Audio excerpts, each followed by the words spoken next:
This one's got a variable chorus. It's the same sometimes. King Harold was a ventriloquist. Not many people know. He used to work with animals and he put on quite a show. People came in thousands to see his tour de force, to see the great King Harold, on his hawk, with his hand up his horse.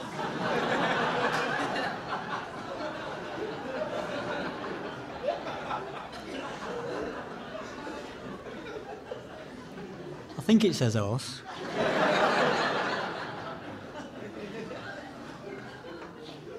He could talk while drinking water. He could talk while smoking cigs, but he had to keep his day job because he didn't get many gigs. He went to fight the Danes at Stamford Bridge near York, but he kept his hand in on the way. On his horse, with his hand, up his hawk. Well, he beat the Danes quite easy. He gracefully gave in, but they wouldn't shake his hand because they knew where it had been.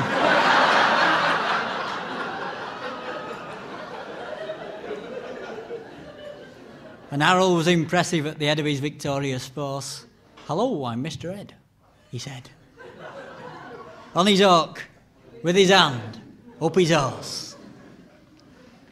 He got a gig in Yorkshire to club in Batley, but he found the miners' welfares didn't want a royal sooty. They didn't like ventriloquists and said so with brute force, and ejected poor old Harold, on his hawk, with his head on his horse. He gratefully went back south again, for he'd heard that Norman had landed. "Let's make haste for Hastings," he cried, working his horse left-handed.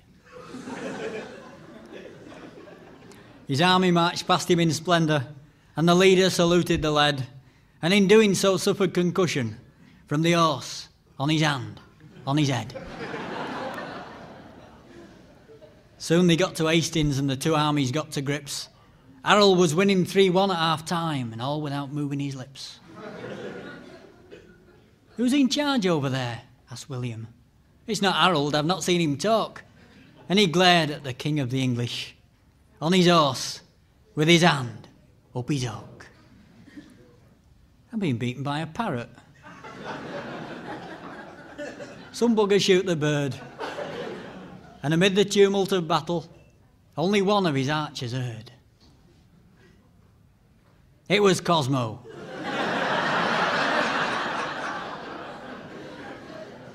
The fairly accurate archer.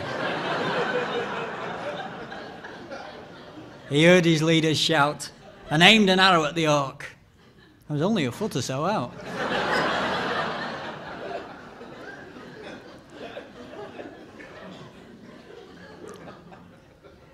It was one in the eye for Harold.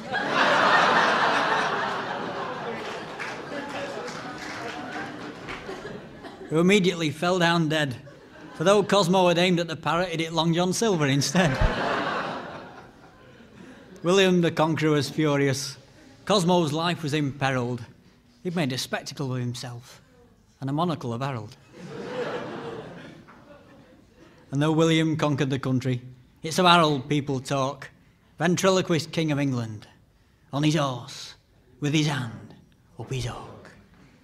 It was a sight to frighten the foreign, an English fighting force, and Harold at the head of his army, on his hawk, with his hand up his horse.